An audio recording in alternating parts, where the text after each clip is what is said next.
Dali, genius and flamboyant figure, is the most popular representative of Surrealism and one of the most universal Spanish artists. But what do we really know about his life? In this episode of Dali, we will talk more specifically about his biography.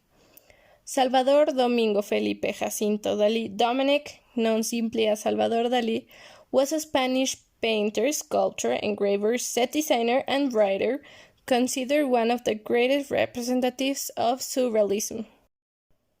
He was born on May 20th, 1904 in Figueres, a province very close to the border with France. Raised in a burgess family, his lawyer father had a very strict character, which contrasted with the soft character of his wife Felipa, who encouraged the artistic interests of the young Salvador. Dali had an older brother, also named Salvador, who died at age 7, 9 months before his birth. This fact marked the artist who saw himself as the reincarnation of his brother. Dali also had a sister, Ana Maria, 4 years younger than him. Always restless and artistic since he was a child, he would enter the world of painting when he was only 12 years old, with the help of some friends of his parents, the Pichot. Thanks to this family of artists, and especially to the figure of Ramon Pichot, Dali discovered Impressionism. Following Pichot's advice, his father sent him to paint classes. In 1919, at the age of 14, Dali participated in a collective exhibition of local artists, and when he was in 6th year of high school, they published the monthly magazine Studium among several friends. In February 1921, his mother died of cancer. It was a really hard situation for Salvador. After her death, Dali's father married the sister of his deceased wife. Dali never approved it. At 18, he moved to the Madrid student resident to study at San Fernando's Royal Academy of Fine Arts. There, he coincided with some future celebrities of Spanish art like Federico García Lorca or Luis Buñuel. He immediately attracted everyone's attention. In addition to his painting, he was striking for his quirky character. He wore a long mane with sideburns, raincoat, stockings, and leggings in the style of Victorian artists. In 1923, he was expelled from the academy, accused of leading a student protest. In the fall, he returned to the academy, where he would have to repeat the year. During the following academic year, he did not return to the San Fernando Academy, and Fernando García Lorca spent the holidays with Dali in Cadaqués. Dali was expelled from the academy in 1926, shortly before his final exams, for affirming that there was nobody in the academy in condition to examine him. He traveled to Paris for the first time, where he would meet one of his idols, Pablo Picasso. That city, in addition, would see Dali's surrealism flourish, as well as that characteristic mustache, inspired by Velázquez, that would accompany him for the rest of his life.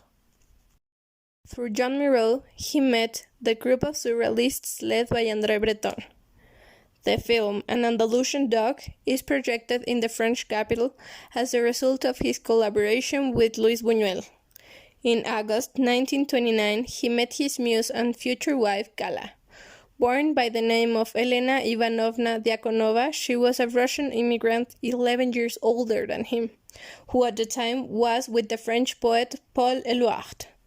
The relationship with Gala was the drop that broke the glass to break Dali's relationship with his father, which was already deteriorated.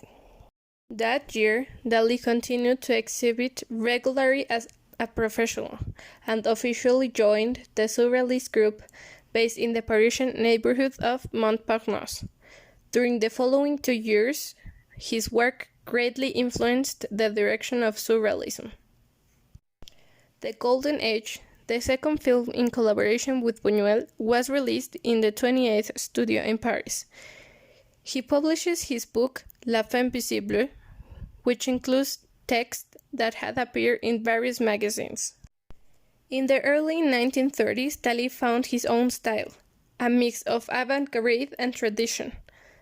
Dali is completely integrated into surrealism and begins his consecration as a painter.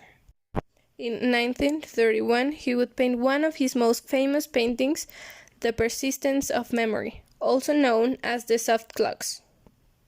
In 1934, he was exhibited at the Exposition du Cinquantenaire at the Grand Palais in Paris, without taking into consideration the opinion of the other surrealists who had decided not to participate in it, which almost meant his expulsion of the group. He arrived to the United States that year, thanks to the dealer Julian Levy. The exhibition of some of his art raised a huge stir in New York. In December 1939, the magazine Time dedicated a cover of Man Ray to him. He participated in the exhibition of fantastic art Dada Surrealism at the MoMA in New York.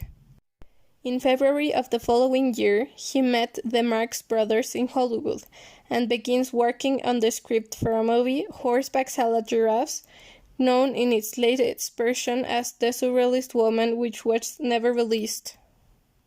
Dali and Gala returned to Europe, and in London, Stefan Zweig introduces him to Sigmund Freud.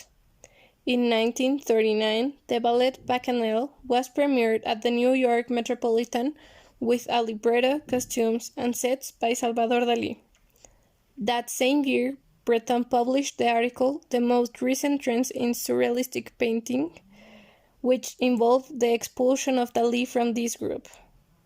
With the incursion of the German troops to Bordeaux, the Dali couple moved to live in the United States, where they remained until 1948. Interest in jewelry design began and continued through his career. He moved to Hollywood in 1945 to work with Alfred Hitchcock in the movie Spellbound. In 1946, Walt Disney hired him to help him with the production of the movie Destiny. Back in Catalonia, its mystical and nuclear stage began, characterized by the treatment of religious subjects and those related to the scientific advances of the time, being especially interested in the progress related to the nuclear fission and fusion.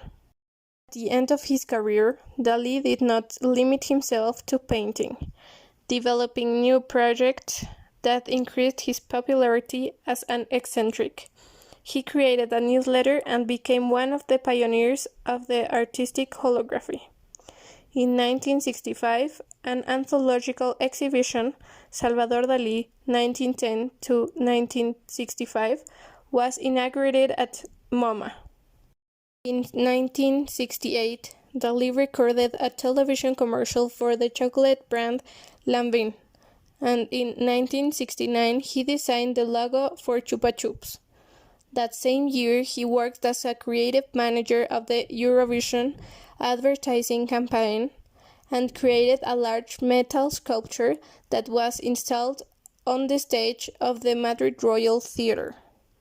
In addition, on April 1, 1970, he announces the creation of a museum in Figueres, which opened its doors 4 years later. In 1982, Juan Carlos I granted Dali the title of Marquis of Pujol. After the death of Gala, Dali was severely affected. He died in Figueres on January 23, 1989, at the age of 84, as a result of a cardiac arrest after having suffered a long agony. So, what do you think? Was this all new information for you? Go follow us on our social media. Would like to hear your opinions. See you next time.